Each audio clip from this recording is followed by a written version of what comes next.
Ini adalah pertemuan kita yang ke-12. Ini kita bahas tentang bab 6. Tetap sama tentang negara hukum dan HAM, tapi ini kita fokus ke subpokok bahasan hak asasi manusia di Indonesia. Jadi mengenai pemahaman HAM menurut hukum yang berlaku. Kita lihat yang pertama itu, slide yang pertama kita lihat mengenai HAM di Indonesia. Mengenai perkembangan HAM di Indonesia, pengakuan HAM oleh bangsa Indonesia, dan penegakan HAM di Indonesia. Ini kita lihat yang pertama, ya. Kita lihat yang pertama mengenai perkembangan HAM di Indonesia. Perkembangan HAM di Indonesia itu ada periode sebelum dengan sesudah. Periode sebelum itu pada tahun 1908, ya, sampai 1945 itu periode sebelum kemerdekaan. Kemudian yang kedua itu adalah periode setelah kemerdekaan, itu terbagi dalam 5 periode, ya, 5 periode, yaitu periode 1945 sampai 1950, periode 1950 sampai 1959, kemudian periode yang ketiga 1959 sampai 1966, kemudian periode 1966 sampai 1998 itu adalah yang keempat, kemudian periode yang kelima adalah periode pasca Orde Baru yang kita kenal dengan periode pada zaman reformasi. Nah, ini kita bahas satu-satu ini, ya. Periode sebelum kemerdekaan tahun 1908 sampai 1945. Ini sejarah pemikiran HAM itu diwakili pertama kali oleh Budi Utomo, ya. Budi Utomo merupakan organisasi pergerakan yang menyuarakan kesadaran berserikat, mengeluarkan pendapat melalui petisi-petisi yang ditujukan pada pemerintah kolonial lewat tulisan dulu di surat kabar, ya nak, ya. Dan para tokoh perhimpunan Indonesia ini menekankan perjuangan HAM melalui wacana hak menentukan nasib sendiri, the right of self-determinance, masyarakat terjajah sebagai masyarakat terjajah. Ini adalah pertama kali periode sebelum kemerdekaan. Jadi pada saat itu HAM kita adalah bagaimana kita menentukan nasib sendiri sebagai masyarakat terjajah melalui tulisan di surat kabar yang diwakili oleh Budi Utomo. Kemudian periode setelah kemerdekaan. Periode setelah kemerdekaan itu periode 1945 sampai 1950 yang menekankan HAM pada hak untuk merdeka, hak kebebasan untuk berserikat melalui organisasi politik yang didirikan, dan hak untuk menyampaikan pendapat terutama di parlemen. Ini periode 1945 sampai 1950. Periode yang kedua pada tahun 1950 sampai 1959 pada masa demokrasi parlementer, sejarah pemikiran HAM sangat kondusif, kebebasan mendapatkan tempat dalam kehidupan politik di Indonesia. Jadi zaman ini HAM itu mendapatkan tempat yang kondusif, yang bisa mendapat tempat yang baik pada saat itu. Ini adalah periode demokrasi parlementer. Kemudian setelah itu adalah periode yang ketiga 1959 sampai 1966. Ini berakhirnya demokrasi parlementer digantikan dengan sistem demokrasi terpimpin yang terpusat pada kekuasaan Presiden Soekarno. Akibatnya adanya pemasungan HAM. Ya, semua pandangan politik diarahkan pada kebijakan yang otoriter. Ini pada tahun 1959 sampai 1966. Kemudian yang keempat. Yang keempat itu adalah periode masa Orde Baru, ya. Periode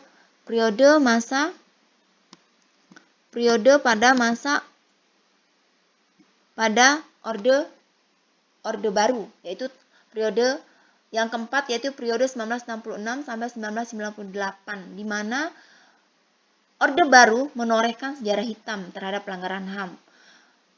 HAM mengalami kemunduran dari awal 1970-an hingga 1980-an karena adanya penolakan pemerintah Orde Baru terhadap konsep universal HAM. HAM dianggap sebagai produk pemikiran barat yang tidak sesuai dengan nilai-nilai luhur budaya bangsa.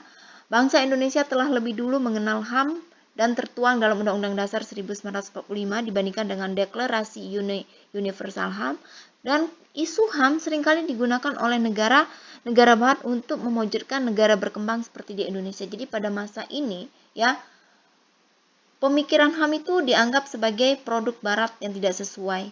Kemudian Indonesia sudah lama punya mengenai HAM ini yang tertuang dalam Undang-Undang Dasar 1945 walaupun belum memadai.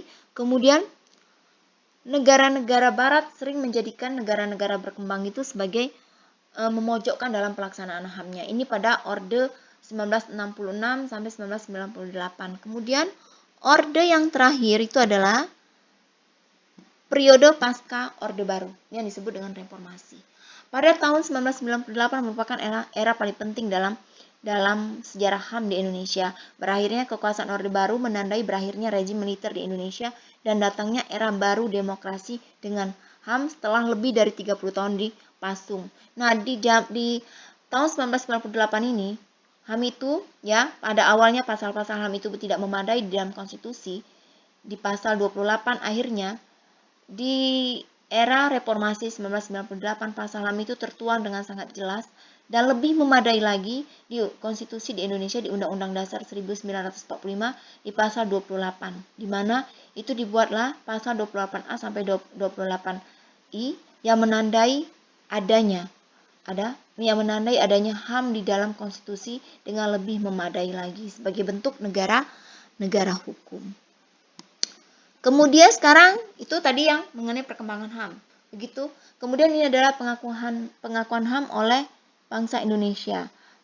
Ini Ibu tidak akan menjelaskan secara lebih Ibu akan menjelaskan secara singkatnya saja ya. Pengakuan HAM di Indonesia itu tercantum di dalam Undang-Undang Dasar 1945 ya. Yang sebenarnya lahir lebih dulu dari Deklarasi Universal PBB yang lahir pada 10 Desember 1945. Jadi kita itu sudah punya dari 18 Agustus 1945. Kemudian pengakuan HAM di dalam peraturan perundang-undangan lainnya di Indonesia. Ini yang akan kita lihat ya. Pertama itu di dalam pembukaan Undang-Undang Dasar 1945 alinea pertama mengenai hak untuk merdeka, ini pernyataan kemerdekaan Indonesia bahwa setiap negara itu berhak untuk merdeka ya. Kemudian pembukaan Undang-Undang Dasar 1945 di alinea keempat, ini mengenai Pancasila dan tujuan negara kita sendiri. Kemudian di dalam batang tubuh Undang-Undang Dasar 1945, di dalam ketetapan MPR dan di dalam undang-undang yang dibuat oleh DPR. Dalam pembukaan ini bisa kalian lihat satu persatu nih, ya. Ini yang pertama. Kemudian ini yang kedua, ya, mengenai tujuan daripada negara kita. Kemudian ini yang ketiga tentang batang tubuh. Kalian lihat itu Ibu bilang pasal 28A sampai dengan J. Ya. Ibu tadi salah, tadi menyebutkan sampai I. Pasal 28A sampai J nih setelah hasil amandemen. Kemudian ketetapan MPR, ini ketetapan MPR mengenai HAM ya. Ketetapan MPR-nya nomor 17 1998. Dan undang-undangnya nomor 39 tahun 1999 dan undang-undang nomor 26 tahun 2000 tentang peradilan HAM. Kemudian ini adalah mengenai macam-macam HAM dalam ketetapan MPR ya. Kemudian ini adalah undang-undangnya ya. 39 tahun 1999 ini ada tentang HAM, hak untuk hidup, hak untuk berkeluarga, hak untuk mengembangkan diri, hak untuk memperoleh keadilan, hak atas kebebasan pribadi, hak atas rasa aman, hak atas kesejahteraan, hak turut serta dalam pemerintahan, hak wanita, dan hak anak. Ini HAM yang ada di dalam Undang-Undang nomor 39 tahun 1999. Kemudian ini adalah berhubungan dengan penegakan HAM di Indonesia. Ini yang ketiga. Tadi kan yang pertama perkembangannya, kemudian pengakuannya, ini adalah penegakan HAM di Indonesia. Penegakan HAM di Indonesia itu ada dua, yaitu satu kelembagaan, satunya aturan-aturan hukum. Ini Ibu akan jelaskan secara singkatnya saja nih. Lembaga penegakan HAM di Indonesia ada 4, yaitu Komisi Nasional Hak Asasi Manusia, Komnas HAM, Pengadilan HAM, ya, Pengadilan Hak Asasi Manusia ad hoc, kemudian Komisi Kebenaran dan Rekonsiliasi. Ya, ini bisa kalian lihat satu persatu nih, ya.